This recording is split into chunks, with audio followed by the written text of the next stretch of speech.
Maaga pa lang, nagbusisi na ng makinang jeepney driver na si Adonis. Sakto, kailangan na rin pala ang pamalit ng kanyang gulong. Kaya ginawa na rin niya ito. Ang pag-check na ito ng blow baguettes o acronym para sa battery, lights, oil, water, brake, air, gas, engine, tire at sarili ay dapat talagang ginagawa ng kahit sinong chopper bago bumiyahe para siguradong ligtas ang bawat pasada. Pero si Adonis, inilevel up pa niya dahil extra rin ang pag-aalaga niya sa mga pasahero nang walang dagdag sa pamasahe. Wala akong bahay ko ng tubig. Kung wala ko isa lang, hanggat malamig ang tubig. Ice cold pa ang tubig na handog ni Adonis sa kanyang mga pasahero sa Batangas. Mother's Day noong 2024, sinimula ni Adonis ang pamimigay ng libreng bottled water sa kanyang jeep. Nag-start po talaga ako ng free mineral water ay May 2024 po.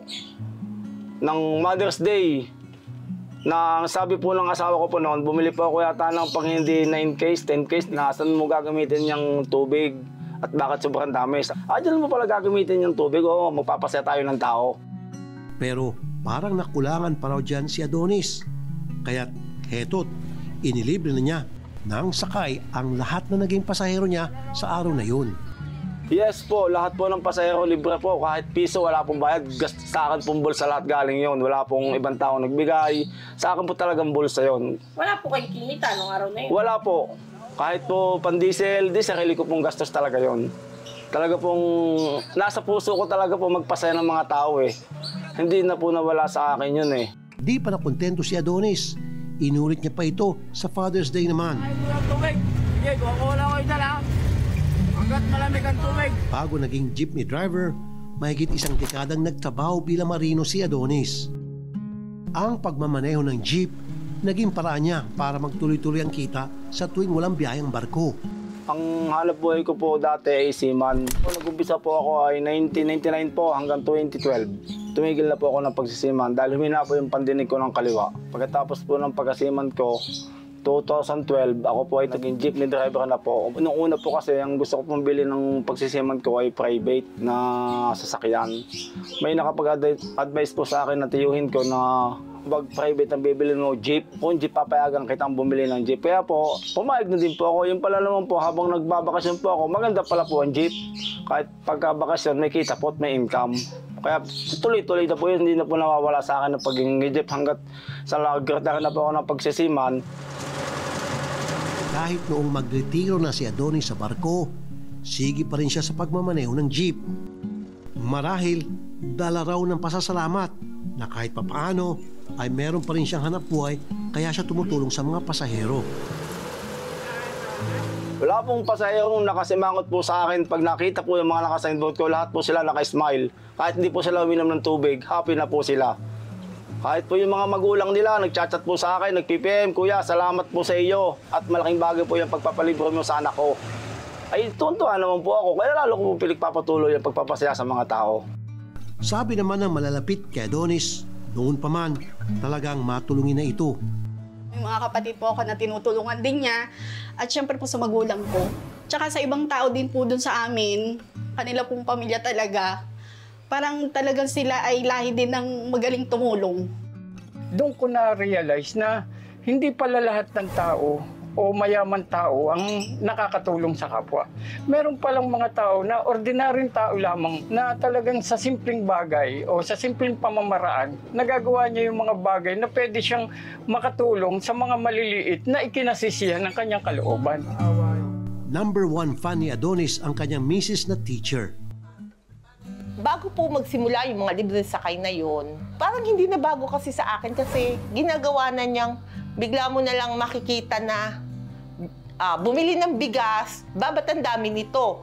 Yung pala, may iba pa siyang pagbibigyan na mga kakilala niya na gusto niyang matulungan. Pag may nakita siya, halimbawa matanda na, sabihin po niya sa akin kawawa naman yung matanda o tandang-tanda na nagtatrabaho pa siya, yung mga naglalako po dyan sa tabi-tabi. So, dudukot siya ng pera, aabutan niya. At siyempre, happy ang mga customer na kahit papaano na pahinga ang mga bulsa sa dagdag na gastusin.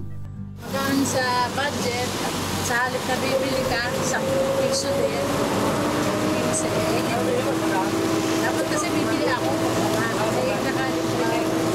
Maganda po yung ginagawa po ng driver kasi po, pagka po may birthday, nakakatulong po siya, like nakaka-lessen po dun sa pamasahe, tapos dun sa tubig naman po, libre po siya, kaya maganda po pagka po may nauuhaw, pwede lang pong kumuha.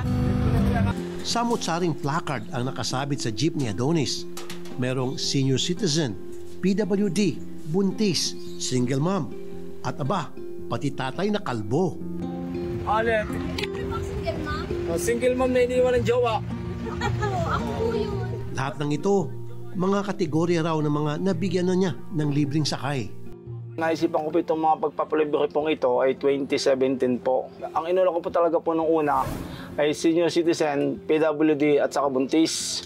Nang binalik ko po yon, sinabi ko po yung pamaypay. Po nung mga bandang August naman po, naisipan ko naman po magpalagay ng single mom. November, ano pa kaya ang maidagdag kong blessings para sa mga tao? Yun po, naisipan ko naman mga may birthday.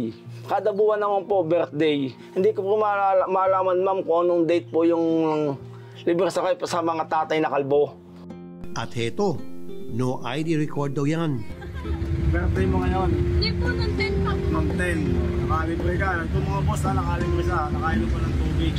Keep it up, kuya. Salamat. Nasa sa kanila na po yun kung sila po yung nagsisinungaling sa akin. Bahala na po sila na po ang bahala. Kung sila po yung nagsisinungaling, okay lang po sa akin. Baka po sila kayo nagsisinungaling, wala po silang pamasahe. Full support naman ang misis niyang si Annalyn. Katunayan, siya pa ang gumagawa ng yelo para sa libreng tubig ni Adonis. Nanggagawa na po ang asawa ko ng yelo. Para po ready na po pag kinabukasan, babiyahin na po ako ng umaga, nilalagyan ako na po ng yelo. Aminado mag-asawa, naramdaman din nila paminsan-minsan ng hagupit ng inflation o matataas na presyo.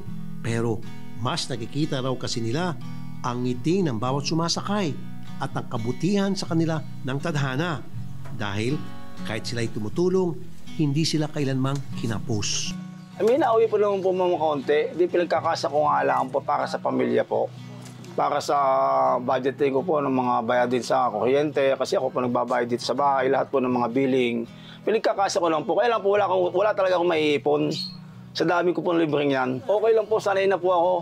Kahit po ako'y mahirap lamang. Hindi po ako mayaman tao. Hindi ko na po kailangan ng maging mayaman. Ang kailangan ko lang po tayo makatulong sa kapwa. Kita niyo naman po, hindi po kami mayaman. Pero nasasabi ko na sa kanya ko na rin narinig yun na hindi ko kailangang maraming ari-arian o yumaman. Ang mahalaga ay kahit papaano positive ang nagagawa ko sa komunidad at doon po ako humahanga sa kanya. Ika nga, dasal lang daw talaga na mapanatili silang malakas para sa araw-araw na mga gawain. Natutuwa naman po ako. Minsan po naiiyak ako sa mga comment nila eh. Na sana, tatay, bakit mo ginagawa ito? Sobrang bait mo, super blessed ka. Sana ganito lahat ng tao sa mundo. Wala po ko iniisip na kapalit. Ang mahalaga ko magpasaya lang po ng tao. Mismong lokal na ng pamahalaan din ng Batangas City ang nagbigay ng pagkakilala sa pagiging isang bayani ni Adonis sa makabagong panahon. Halos 2017 po, hanggang 29, ginagawa ko po ito, ang pagpapalibre po sa mga senyo hanggat napasin po ako ng LGU ng Batangas City. Ng aming pong mayor, na biligan nila pa ako ng parangal. 2022, napansin na naman po ako ng LGU, biligan puli ako ng parangal po uli. Nung amin siya makapanayam, simple lang naman daw ang kanyang hiling. Ang may pagpatuloy ang mga bagay na nakakapagpapasaya sa kanyang mga pasahero. Sa tubig po, doon po sila nai-enjoy saka po sa pamaypay. Doon po sila tuwan-tuwa na hindi po sila naiinitan pala po pagsiksikan po. Mga anak po nila may mga batang kasama.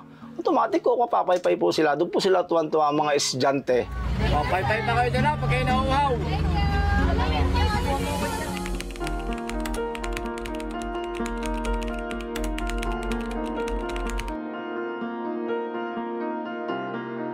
Meron pong pinaabot si Senator Rafi. Ay. Senator Rafi, ano po masasabi niya dito? Ay, idol. Senator Rapi, unang-una ako po yung nagpapasalamat sa inyo sa tulong po nyo binigay sa akin. Ito pong bigay nyo yung tulong sa akin, ito po hindi mapupunta sa bulsa ko, mapupunta po ito sa aking mga pasahero, pambili po ng tubig. At sana marami po kayo matulungan tao tulad naming mga jeepney driver. Alagaan nyo po lang yung sarili, Idol Rapi, mahal na mahal po namin kayo. At pagpalaya po kayo ng may kapal. God bless po, Senador.